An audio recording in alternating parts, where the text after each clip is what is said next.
This week we went for an adventure walk at the Toronto Botanical Gardens to find flowers. Yes, flowers! During the first week of March. This is what we found. Hellebores prefer partial shade and rich, well-draining soil, perfect for a woodland garden setting. Catherine Hodgkin dwarf iris is a small bulbous perennial with a sweet scent.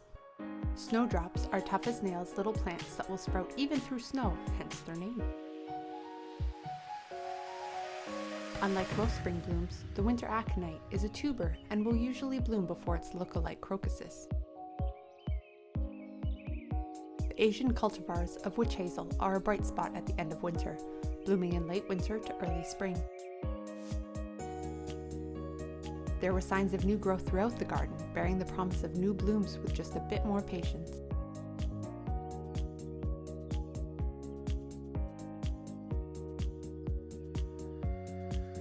Even though the gardens are not yet at its peak, there is still plenty to do for little ones. From seeking flowers, jumping in muddy puddles, and spotting birds, there is also a children's classroom inside the building. Their March break day camps are sold out, but the next Sprout Club still has space available. I'll leave the link below. What is blooming near you? Let me know in the comments below.